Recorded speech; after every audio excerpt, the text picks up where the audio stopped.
जय माता दी, राधे राधे।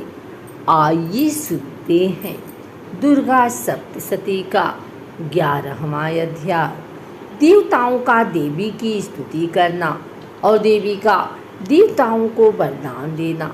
महर्षि मेधा कहते हैं, दैत्य के मारे जाने पर इंद्रादि देवता अग्नि को आगे करके कात्यायनी देवी की स्तुति करने लगे।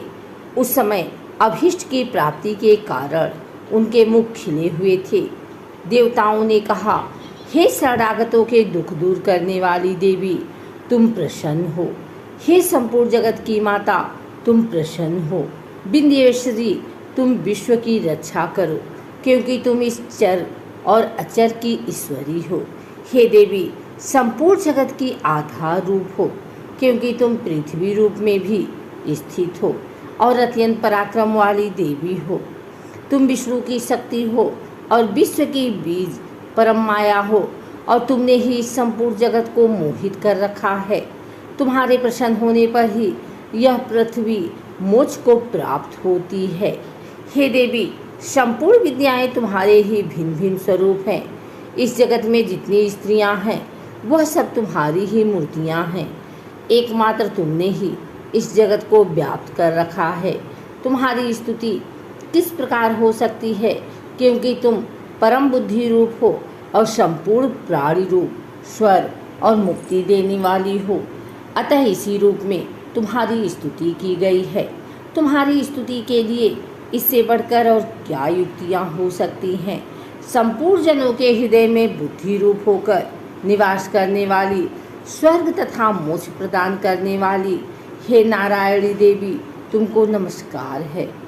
कलाकाष्ठा आदि रूप से अवस्थाओं को परिवर्तन की ओर ले जाने वाली तथा प्राणियों का अंत करने वाली नारायणी, तुमको नमस्कार है। हे नारायणी, संपूर्ण मंगलों के मंगल रूप वाली, हे शिवे, हे संपूर्ण प्रयोजनों को सिद्ध करने वाली, हे शरणागत वत्सला, 3 नेत्रों वाली गौरी, तुमको नमस्कार है। सृष्टि, स्थिति तथा संहारों की शक्तिभूता सनातनी देवी, गुणों का आधार तथा सर्वसुखमयी नारायणी, तुमको नमस्कार है। हे शरण में आए हुए शरणागतों, दीन दुखियों की रक्षा में तत्पर, संपूर्ण पीड़ाओं को हरने वाली, हे नारायणी, तुमको नमस्कार है। हे नारायणी, तुम ब्रह्माणी का रूप धारण करके हंसों से जुते हुए विमान पर बैठती हो तथा कुश से अभिमंत्रित जल छिड़कती रहती हो, तुम्हें नमस्कार है। महेश्वरी रूप से त्रिशूल, चंद्रमा और सर्पों को धारण करने वाली, हे महावृषभ वाहन वाली नारायणी, तुम्हें नमस्कार है। मोरों तथा मुक्तों से घिरी रहने वाली, महाशक्ति को धारण करने वाली, हे कौमारी रूप धारणी निष्पाप नारायणी, तुम्हें नमस्कार है। हे शंख, चक्र, गदा, फर, शांग, धनुष रूप आयुधों को धारण करने वाली वैष्णवी शक्ति रूपा नारायणी, तुम सब पर प्रसन्न हो, तुम्हें नमस्कार है। हे दांतों पर पृथ्वी धारण करने वाली वराह रूपिणी कल्याणमयी नारायणी, तुम्हें नमस्कार है। हे उग्र नरसिंह रूप के दैत्यों को मारने वाली, त्रिभुवन की रक्षा में संलग्न रहने वाली नारायणी, तुम्हें नमस्कार है। हे मस्तक पर किरीट और हाथ में महावज्र धारण करने वाली, सहस्त्र नेत्रों के कारण उज्ज्वल, वृत्तासुर के प्राण हरने वाली इंद्रिय शक्ति, हे नारायणी, तुम्हें नमस्कार है। हे शिवदूती स्वरूप से दैत्यों के महामत को नष्ट करने वाली, हे घोर रूप वाली, हे महाशब्द वाली, हे नारायणी, तुम्हें नमस्कार है। दाढ़ों के कारण विकराल मुख वाली, मुंडमाला से विभूषित मुंडमर्दनी चामुंडा रूपा नारायणी, तुम्हें नमस्कार है। हे लक्ष्मी, लज्जा, महाविद्या, श्रद्धा, पुष्टि, श्रद्धा, ध्रुवा, महारात्रि तथा महाविद्या रूपा नारायणी, तुमको नमस्कार है। हे मेधा, सरस्वती, सर्वोत्कृष्ट ऐश्वर्य रूपिणी पार्वती, महाकाली, नियंता तथा इस रूपिणी नारायणी, तुम्हें नमस्कार है। हे सर्वस्वरूप सर्वेश्वरी, सर्वशक्ति युक्त देवी, हमारी भय से रक्षा करो। तुम्हें नमस्कार है, हे कात्यायनी, तीनों नेत्रों से भूषित, यह तेरा सौम्य मुख सब तरह के डरों से हमारी रक्षा करें। तुम्हें नमस्कार है। भद्रकाली, ज्वालाओं के समान भयंकर, अति उग्र एवं संपूर्ण असुरों को नष्ट करने वाला तुम्हारा त्रिशूल हम भयों से बचावें। तुमको नमस्कार है। हे देवी, जो अपने शब्द से इस जगत को पूरित करके दैत्यों के तेज को नष्ट करता है, वह आपका घंटा इस प्रकार हमारी रक्षा करे जैसे कि माता अपने पुत्रों की रक्षा करती है। हे चंडिके, असुरों के रक्त और चर्बी से चर्चित जो आपकी तलवार है, वह हमारा मंगल करे। हम तुमको नमस्कार करते हैं। हे देवी, तुम जब प्रसन्न होती हो तो संपूर्ण रोगों को नष्ट कर देती हो, और जब रुष्ट हो जाती हो तो संपूर्ण वांछित कामनाओं को नष्ट कर देती हो। और जो मनुष्य तुम्हारी शरण में जाते हैं उन पर कभी विपत्ति नहीं आती, बल्कि तुम्हारी शरण में गए हुए मनुष्य दूसरों को आश्रय देने योग्य हो जाते हैं। अनेक रूपों से बहुत प्रकार की मूर्तियों को धारण करके इन धर्मद्रोही असुरों का तुमने संहार किया है। वह तुम्हारे सिवा कौन कर सकता था। चतुर्दश विद्याएं, 60 शास्त्र और चारों वेद तुम्हारे ही प्रकाश से प्रकाशित हैं। उनमें तुम्हारा ही वर्णन है।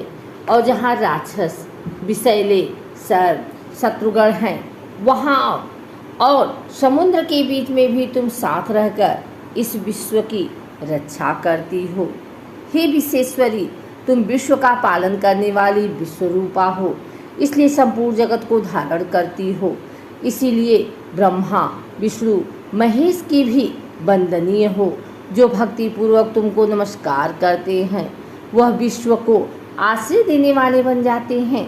हे देवी, तुम प्रसन्न हो और असुरों को मारकर जिस प्रकार हमारी रक्षा की है, ऐसे ही हमारे शत्रुओं से सदा हमारी रक्षा करती रहो।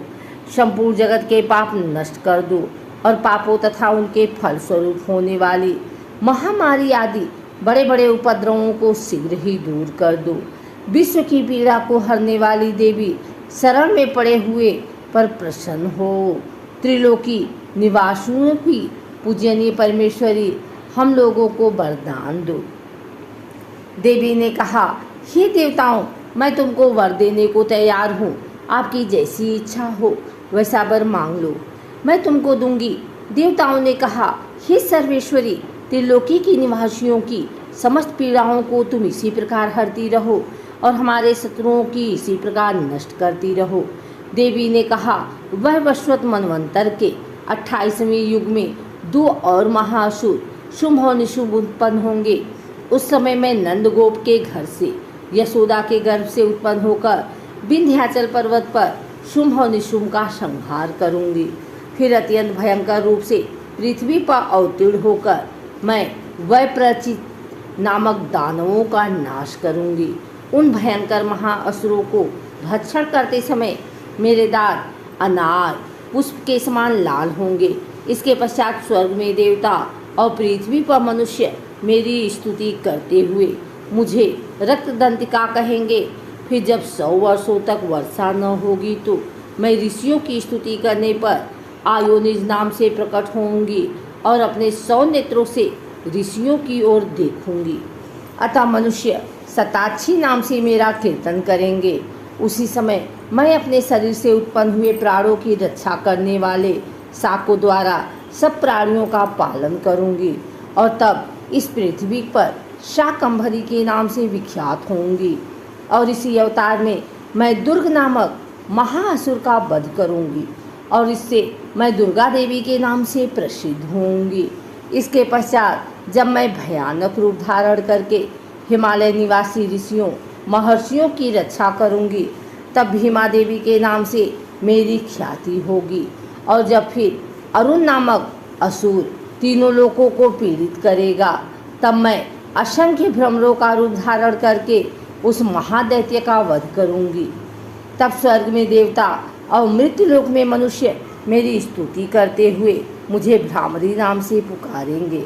इस प्रकार जब जब पृथ्वी राक्षसों से पीड़ित होगी, तब तक मैं अवतरित होकर शत्रुओं का नाश करूंगी।